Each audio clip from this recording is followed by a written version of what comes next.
Yeah, welcome to Step Up. Welcome to Step Up Tutorial. welcome to Step Up Tutorial. Hello everyone, my name is Rishita Sharma. So जो हमने last video में पढ़ा था, हम उससे थोड़ा एक हटके टॉपिक पढ़ेंगे। वो हमारा बेसिक था, बेसिक ऑफ इकोनॉमिक्स, जो उसमें नेचर बताया गया था, फिर किस किस ऑथर ने उसके बारे में क्या क्या बताया, वो मैंने आपको बताया। एंड अभी मैं आपको क्विक रिवीजन में बता दूं कि फर्स्ट हमने पढ़ा था एडम स्मिथ के बारे में, second Alfred Marshall, third is Leonard Robin and fourth one is Paul Samuelson. So who is Adam Smith? Adam Smith is the father of modern economics. और उन्होंने किसके बारे में बताया था? उन्होंने वेल्थ के बारे में बात की।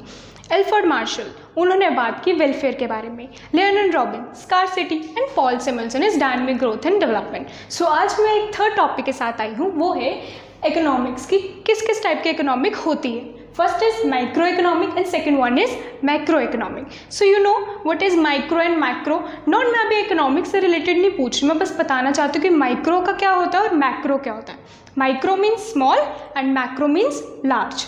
So you can see that in a Greek language, micro means, micro को कैसे प्रोनाउंसिएट किया जाता है? माइक्रो बोला माइक्रो ही जाता है, लेकिन स्पेलिंग का आप फर्क देख रहे हैं, इधर MICRO एंड इधर MIKRO, and micro means small. For example मैं आपको एक एग्जाम्पल देती हूँ, ठीक है।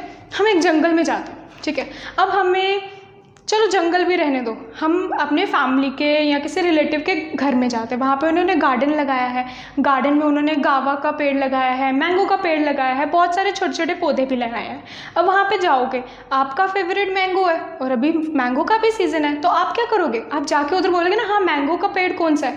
तो आप बोलोगे कि हाँ मुझे बताओ मैंगो का पेड़ कौन सा है। तो वो बोलेंगे जाओ, वो पूरा गार्डन है और गार्डन में जाके देखो कि कौन सा मैंगो का पेड़ है। तो आप गार्डन में एंटर करते हो, वो फुल गार्डन क्या आ गया? मैक्रो इकोनॉमिक्स मीन्स पूरे लार्ज की बात की है। लेकिन आप उधर जाके क्या चूज कर रहे हो? मैंगो का ट्री। तो अब मैंगो का ट्री क्या बन गया उसमें? एक माइक्रो इकोनॉमिक, कि हम एक पर्टिकुलर चीज़ और एक छोटी चीज़ के बारे में बात कर रहे हैं, या एक झुंड में से हम किसी एक चीज़ के बारे में बात कर रहे हैं। अब देखिएगा माइक्रो इकोनॉमिक्स के फीचर्स। ये फीचर्स थोड़े कॉम्प्लिकेटेड होते हैं, इसलिए मैं आपके लिए एक शॉर्ट फॉर्म लेके आई हूँ जो आपको टिप्स पे याद रहेगा। FC पे लोकसभा। एंड आप बोलोगे मैम ये क्या है FC पे लोकसभा? जब मैं अभी आपको डिटेल में बताती हूँ। FC means factor pricing. Factor pricing means कि हमें देखना है कि क्या क्या प्रोडक्ट हम बना सकते हैं जो कंज्यूमर या जो हम लोग हैं हमें यूजफुल आए। सेकेंड PE, FC पे, FC समझ आया, फैक्टर प्राइजिंग जिस पे कंज्यूमर बिहेवियर को नोटिस किया जाता है। PE means product pricing. अब किस प्राइजिंग पे जो कंज्यूमर है वो अट्रैक्ट होगा और वो कंज्यूमर जो है वो हमसे प्रोडक्ट खरीदेगा। नाउ लोक means location of an industry. अब कौन से लोकेशन हमने सेलेक्ट करनी है जहाँ पे कस्टमर आराम से आए और वो उसे प्रॉब्लम ना हो उस लोकेशन में जाके और अपने नीड को फुलफिल करने में। And the last one is सभा means study of a firm.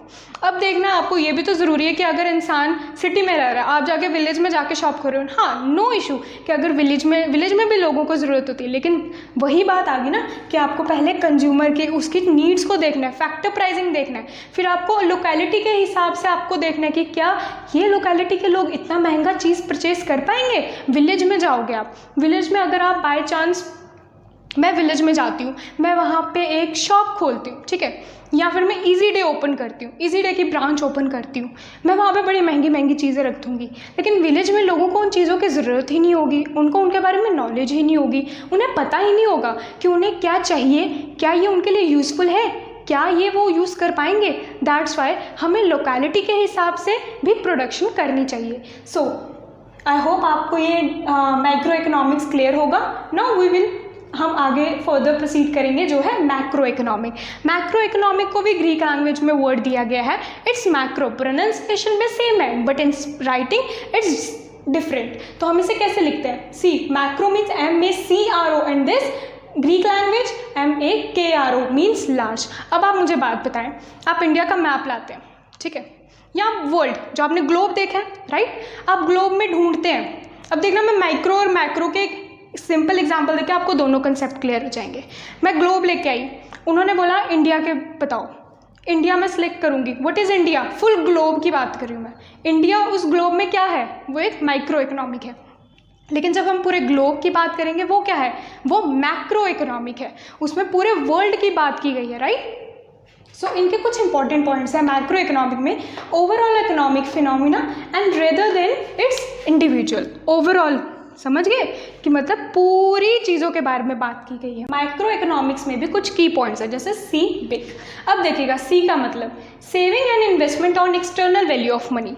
यहाँ पे किसके बारे में बात की गई है? यहाँ पे पर्टिकुलर इंडिविजुअल के बारे में बात की है कि उसकी नीड्स क्या है, कंज्यूमर की नीड्स क्या है, क्या वो उस लोकेलिटी तक पहुँच पाएगा या नहीं पहुँच पाएगा, क्या वो उस चीज़ को स्टडी करना कि क्या वो समझ पाएगा या नहीं, क्या वो प्रोडक्ट उसके लायक है या नहीं, क्या वो यूज़ कर पाएगा या नहीं। लेकिन मैक्रो इकोनॉमिक्स में क्या बोलते हैं कि उसमें सेविंग्स भी देखी जाए, इंसान कैसे एक्सटर्नल वैल्यू पे कैसे मनी उस पर पुट ऑन कर पाए। And the second is big, means balance of trade and payment, national income and output, journal price level. तो अब उन्होंने बिग का मतलब, इसमें मतलब आ गया कि आप ओवरऑल मैंने आपको पहले भी बताया, ओवरऑल वो कैसे आप ट्रेड भी और पेमेंट भी कैसे आप बैलेंस करके रखते हो, कैसे आप नेशनल इनकम को और कैसे उसके आउटपुट जर्नल प्राइसेस लेवल को इक्वल करके रखते हो। यही था मैक्रो एंड माइक्रो इकोनॉमिक्स में डिफरेंस। आई होप आपको क्लियर हो and thank you. If you like that video please like share subscribe to our YouTube channel which is step up tutorial Jammu. Thank you.